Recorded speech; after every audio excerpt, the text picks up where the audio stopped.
రాయడానికి పేపర్ లేవు, టీవీలు లేవు, వాళ్ళ సోషల్ మీడియా కూడా వీక్. ఇది సమస్య. అంటే ఒక ఆంధ్రప్రదేశ్లోనే కాదు సార్, బీజేపీ పరిస్థితి చూస్తే నేను ప్రత్యక్షంగా చూశాను. దాదాపు 2 తెలుగు రాష్ట్రాల్లో ఉన్న ప్రతి రైల్వే స్టేషన్ కూడా సార్, ప్రతిదీ కూడా మొత్తం ఆధునికీకరణ జరుగుతోంది కంప్లీట్గా. ప్లాట్ఫామ్ దగ్గర నుంచి, షెడ్స్ దగ్గర నుంచి మొత్తం ఏ రైల్వే స్టేషన్ చూడండి వర్క్ జరుగుతూనే ఉంది. దాదాపుగా ఒక 4-5 నెలలుగా చూస్తున్నాను నేను కంప్లీట్గా. పెద్ద పెద్ద రైల్వే స్టేషన్లు కాదు, చిన్న చిన్నగా. కానీ ఎక్కడ రాయరు, ఎక్కడ వార్త రాదు. అదే మన ఇంటి వెనకాల చిన్న రోడ్డు వేస్తే అది పెద్ద బ్యాన్ రేటింగ్ వస్తుంది, రాస్తారు. అలాగే ఈ పిఎం కిసాన్ కూడా నేను చూసినప్పుడు అనిపించింది, ఇప్పుడు ఈ నెలగా 20,000 ఇస్తానన్నారు, ఇప్పుడు వరకు అమలు చేయలేదు. ఇప్పుడు అందులో కేంద్రం వాటనే 10,000 వచ్చేస్తుంది సార్. ఇంకా అంటే ఇంకా 10,000 అయినా రాష్ట్ర ప్రభుత్వం ఇచ్చేది రేపొద్దున్న. అంటే ఒక రకంగా బాబు గారికి మంచి ఊరట, లేదంటే ఒక మంచి గిఫ్ట్ ఇచ్చారు అనుకోవాలి మోడీ కొత్త సంవత్సరంలో. అంతే. ఇప్పుడు జగన్ టైంలో ఏమన్నాడు ముందు, అప్పట్లో చంద్రబాబు గారు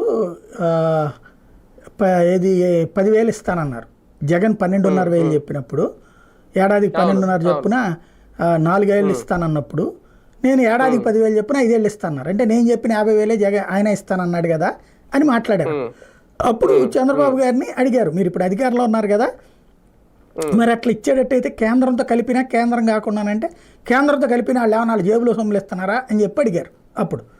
అప్పుడు వీళ్ళు వెంటనే అది రైట్ చేశారు. అంటే కేంద్రం 6,500 6,000 ఇస్తుంటే పైన 4,000 నువ్వు ఇచ్చేది, నేనే ఇస్తాను 12,500 అని చెప్పాడు జగన్మోహన్ రెడ్డి.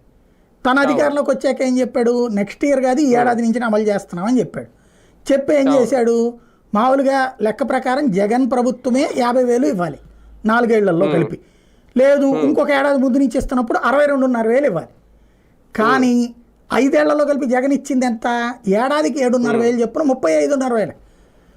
5 ఏళ్ళు 35, 5 ఏళ్ళు 37,500.